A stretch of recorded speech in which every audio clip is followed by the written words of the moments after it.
before we start this final keynote, thanks to the workshop hosts who were incredible. Everything that I saw was amazing. To the volunteers who helped out. So that includes Mark Donato, Camilla Guerrero, Rebecca Jackson, Masa Shahidi, Risab Shabaharti, and Ju Park, who came and helped. And also to Saber Khan, who co-organized this with me, and also to the keynotes. There was an amazing one at the beginning, and there's going to be another amazing one right now. So it's all been very good. If any of the volunteers want to give a quick hello, unmute yourself and just say hi. You can't turn your cameras on for complicated technical reasons, but you could just say a hello. Or you can say hello in the chat.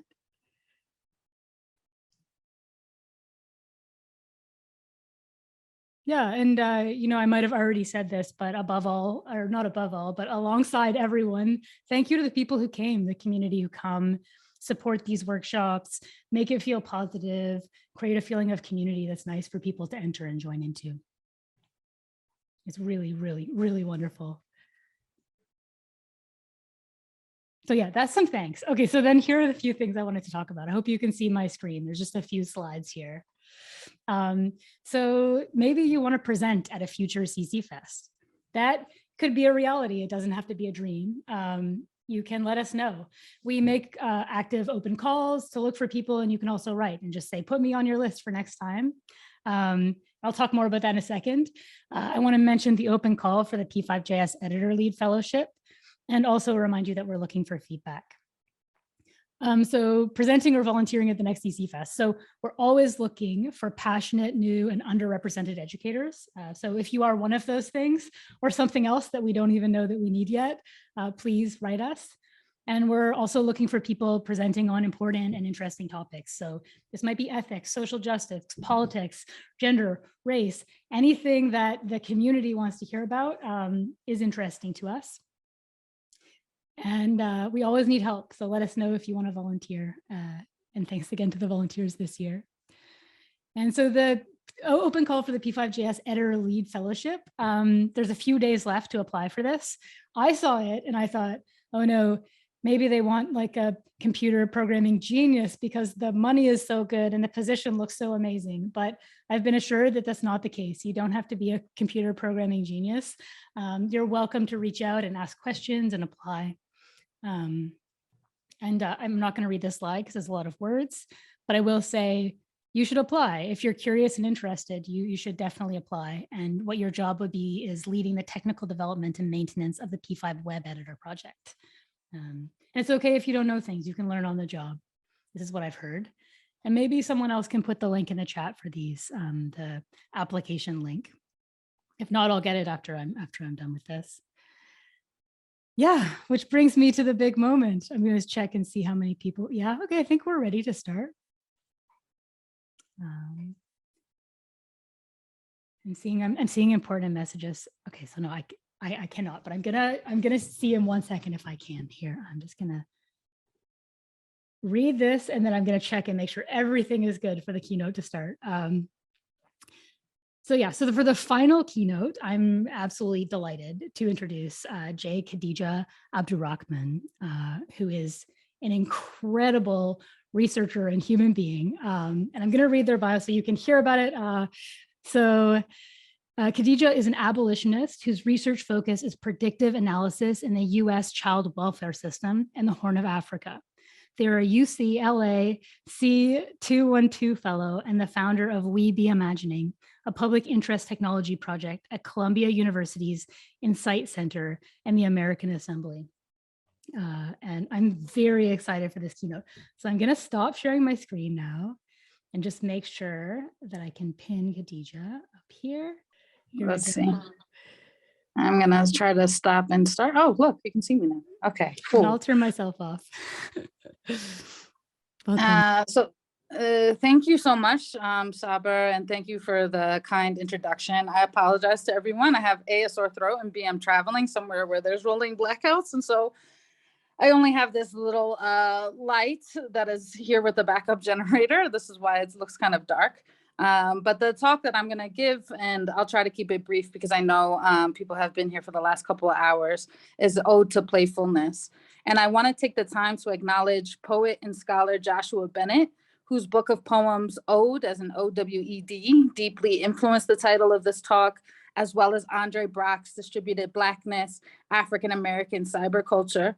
And so I'm going to begin with some kind of like meta deep thoughts. And in the second half, I'm going to share a little bit about the projects that I'm working on and how I try to bring this theory into praxis.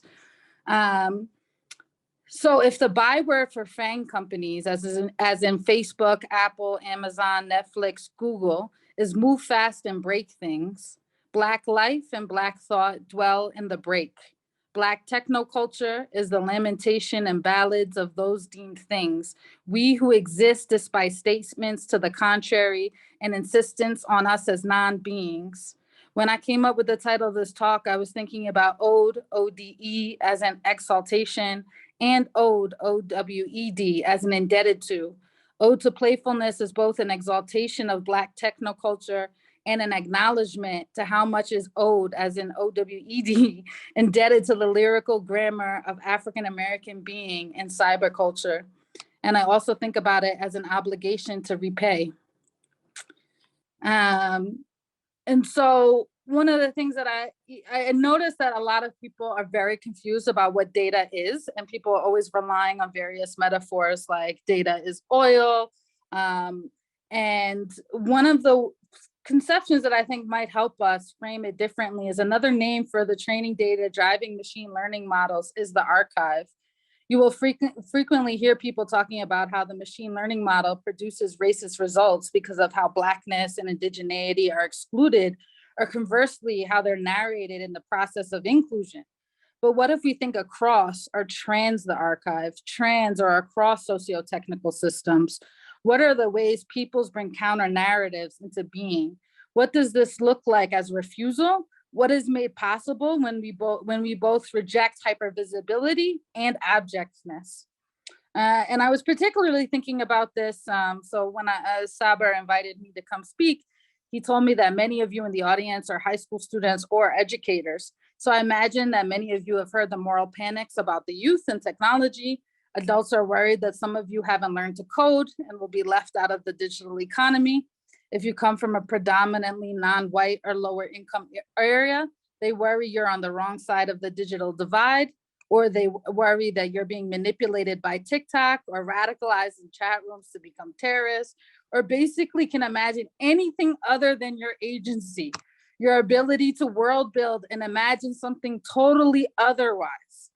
This might feel so frustrating right now, but it's also a position ripe with possibility.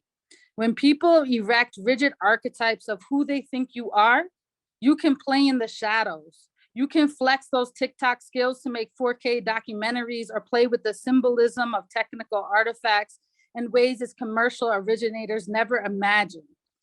Those in power assume unidirectionality. This means that they think that you are a blank or malleable slates that just receive agendas from above.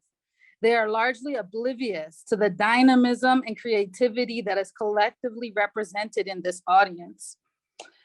I want to give a special shout out to Miriam Kaba, who says, hope is a discipline. Hope is definitely an active practice. It's labor. It's not toxic positivity. It's knowing that we're up against trillion-dollar industries who either want us dead or commodified. Industries for whom the only determining factor for whether you're dead or alive is which outcome will produce the most data and therefore the most value. Hope as a discipline requires us to have a clear-eyed look at oppression. Although this is not to emphasize sightedness as knowing, it is to emphasize visceral or bodily recognition in whatever way available to you. Hope as a discipline requires we recognize systemic oppression and recognize another world is possible. So much of the critical tech discourse or discussions occur at the graduate or postgraduate level. For example, people in their mid-20s, most often 30s plus, like my age, academics severed from their family and community. Meanwhile, your little brother or cousin or neighbor who is like 3 years old probably has an Amazon tablet or an iPad Maybe another kid in your life who's just a few years older is learning to code, or your whole family, your tios, your abuela y padres is on WhatsApp sharing jokes and graduation pictures. The culture we build around technology has always already been intergenerational, even if that's not reflected in the critiques. And within that, I just want to share that I'm a first generation immigrant kid and was early on instilled with striver values, which I failed, but maybe that's a different talk. And so striver values to get good grades so I could get into a good college, so that I could get a good job. So when I had kids, I could get them a good education and restart the cycle. Part of this Americana mythos is that the people who will develop and implement technologies are the lifelong straight A'ers, that tools are built by the exceptionally brilliant, the uber humans. And I want you to know that this is a lie. We can and are pushing back all the time. And so, it's funny, many of you might not be familiar necessarily with me or my work, and this might seem so hopeful, but I want you to know I spend a huge portion of my time studying fascism, particularly Black fascisms or fascisms of the global South, i.e. Hindutva. But a lot of it began when I started looking at the family police, also known as the child welfare system, and how they were developing algorithms to decide whose children should be snatched up. And then I started veering towards examining myth making in the Horn of Africa and like various state formations, and how technologies are not, we tend to talk about how we examine the social as the downstream impact of the algorithm, of the technology, instead of looking at how algorithms or other kind of digital technologies are augmenting pre-existing forms of social control and surveillance, instead of looking at how social media or other forms of digital technologies, instead of situating them in the longue durée of thinking about like firearms in colonial Africa, for example. So I'm deeply interested in transnational counterfascism. I designed something called the Otherwise School, Tools and Techniques of Counterfascism, with my colleague Susheta Ghoshal at University of Washington last summer, making connections between the Horn of Africa, India, and the Black US South. And I did this under the context of a project that I have at Columbia University, which was mentioned in the beginning with my bio. But one just like very funny thing about working in the academy that I think you guys might appreciate is that, so We Be Imagining exists under this project called the American Assembly, which is about assembling different voices, right? But this started at the end of the Cold War from Dwight Eisenhower, and Homeboy literally would invite like the big experts of the day, i.e. like cisgendered white middle-class men, to a castle where they would then like decide the fate of the rest of us. And so We Be Imagining exists under this democracy and trust program. And it's saying like, I feel like white people right now are very concerned about, the lack of trust that exists in the society. And We Be Imagining kind of approach this from the other angle, in the sense that I think there's like really good reasons that people don't trust institutions and trust each other. And instead of demanding that everyone trust each other, I think in order to repair, we should actually acknowledge those fissures and hold those feelings, particularly, given like genocide, dispossession of indigenous people, enslavement, etc. But I have been really unfortunate at Columbia University to have been granted a lot of autonomy. And the way that I think about academic work, because it is also a place that is like deeply predatory. I mentioned African studies. And so recently, I don't know how many of you followed, but like Jean Komarov, who's a famous African studies scholar, it was revealed that had like systematically was sexually assaulting so many of the graduate students who are also like training to become colonial administrators. So a little bit, I feel like burned the whole thing down. But, academia is like a deeply, deeply predatory institution. At the same time, for me, and I'm saying this as a college dropout who comes from a marginalized community, it's a place where there are resources.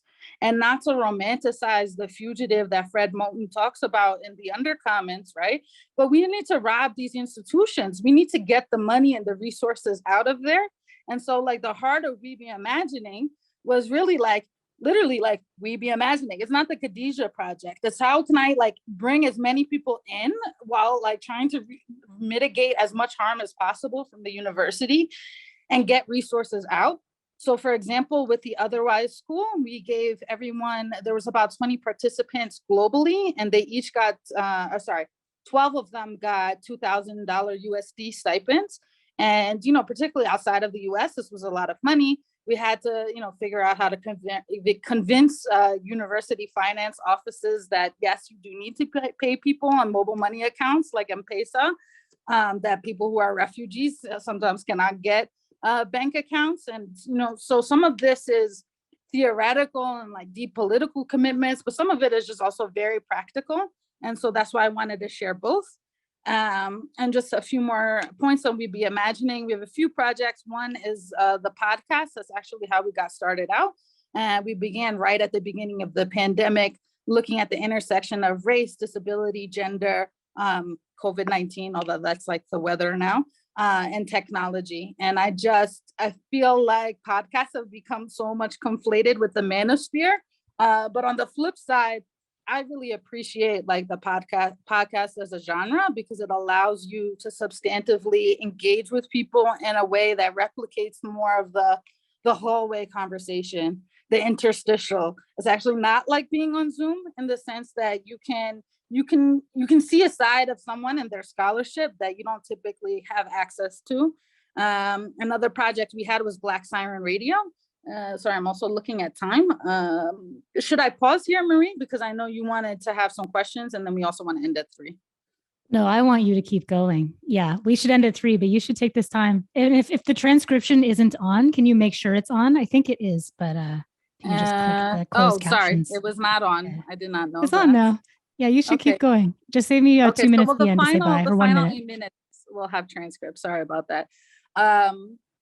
And so the podcast was like mainly vocals, but I'm very into like interdisciplinary, meaning how can we bring in music? And one thing that might be of interest to you is that it's a intellectual property issue to play licensed music on podcasts, but we found a workaround with this by partnering with a community radio station called WKCR 99.5 FM or 90.5 FM. Is a Columbia student radio station located in Harlem. And even though functionally it's just like a podcast that you can access it on SoundCloud, we were able to, we called it like mixtapes of our favorite Black scholars. And we did that with Black Siren Radio. Oh, and the third thing was WBI Incubator, which really honestly just came down to me, technical research and technical organizing is acknowledging that I am not the expert. And there's a set of people and groups that have already been doing the work. And we have really just tried to access grants and fund other people. So we funded about 5 researchers in Kashmir, some in Ethiopia, a Black artist and researcher in the Black US South. And then the final thing that I will share is that I guess We'd Be Imagining X-Logic magazine. So I helped guest edit a special edition called Beacons. This spring, it featured an incarcerated poet, Justin Monson, amazing artist, Netta Bomani, Romy Morrison, Subi Borno. We had a graphic, what's the word that I want? A graphic novel about the surveillance in Kashmir, about data annotation in Venezuela. The main point is that so much of critical tech discourse is very much like Chicken Little, and people are constantly screaming that the sky is falling, and it can feel like everything is hopeless.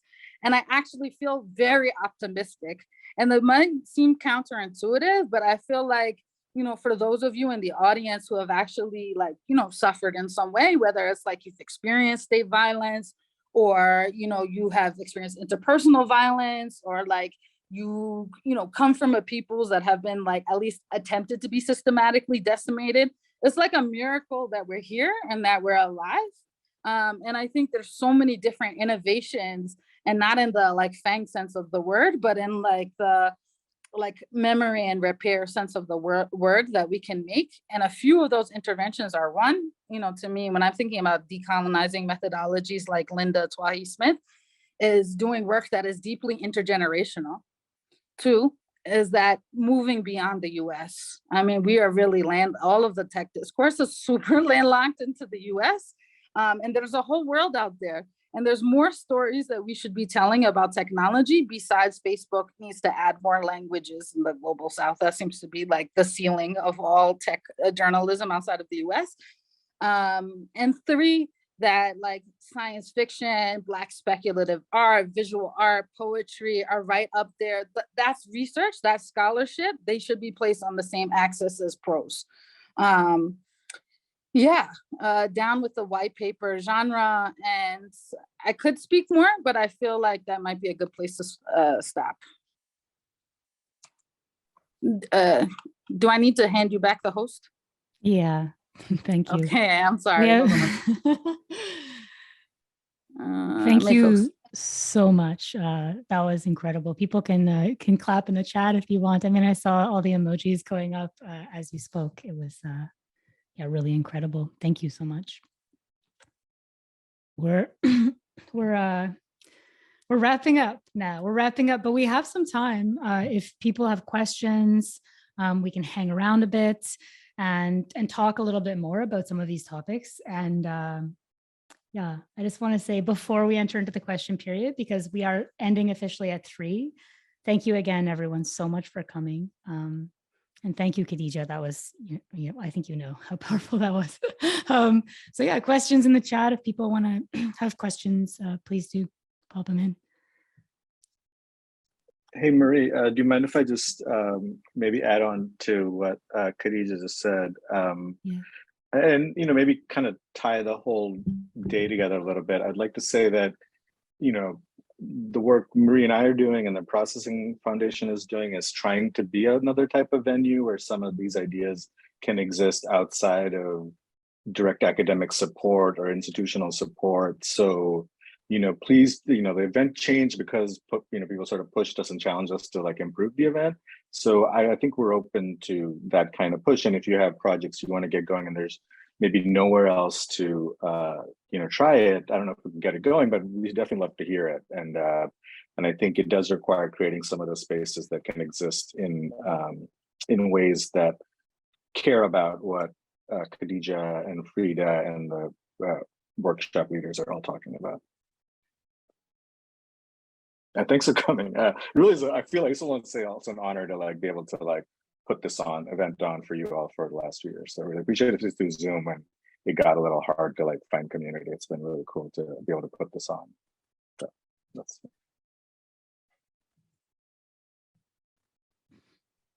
the whole time. Yeah, thank you. This is, oh, sorry. I was going to say thank you. Please. This is dope. I turned off my video again. I'm so sorry, by accident. But I also just wanted to add, I forgot to add that everything that we have created is open access, which is deliberate. So the Logic Beacons edition is open access, all the We Be Imagining materials, and people can feel free. We did really detailed show notes, which I know some people have found helpful for their syllabus. But anyway, I just wanted to add that. And this event was, I also participated in the workshop. So thank you very much. I gave back the hosthood. This is our practice of passing around the host. Yeah.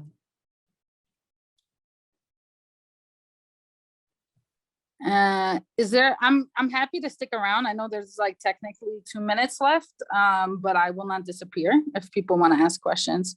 Is there a way to connect with you via email? Yes, I will try to write it in this chat. Let me see. I don't think anyone mentioned it, but Khadijah is joining from Addis Ababa, and it must be pretty late. So we're really especially honored that they were able to make time. A bunch of other folks made real changes in their schedule to be part of it. So soon woke up in South Korea for that. People on the West Coast, people all over. So I know that's something we need to improve on with this event, is finding times that are much more sort of globally respectful. But push us to do that, I guess. Look forward to that push. Yeah, timing and language, like a lot of people are attending in a second or third or fourth or fifth language and putting the work in and really trying to understand. And this is something that I'm thinking about a lot in our communities, English. Yeah, I want to add something that you said earlier, Sabra. I wish I could turn on your camera. Maybe can we make you the host for a second so you can get your camera? Can we pass it around like a hot potato? Yes, let's see. Make host. Yeah, I want to say that when we sat down and we're talking about this, the first thing that we did was look through the feedback from people. Like we pulled all the things that people said last time that they wanted more about, they wanted to know about, that they wanted to work on. So if you do, like we talked about it earlier, but if you do fill in the feedback forms or send your feedback, if there is like community desire for things, it's very well received. So please do send it. Oh, you're muted. I was just going to say we should, to be respectful of everyone's time, let's end it on time. I know there's lots of extra energy, but it's okay. You know, bottle it for a few hours, bottle for a day, get in touch, and let's do something. But I'll take a rest now. I love ending on time. Okay, thank you, everyone. Thank you so much. Thank you, guys.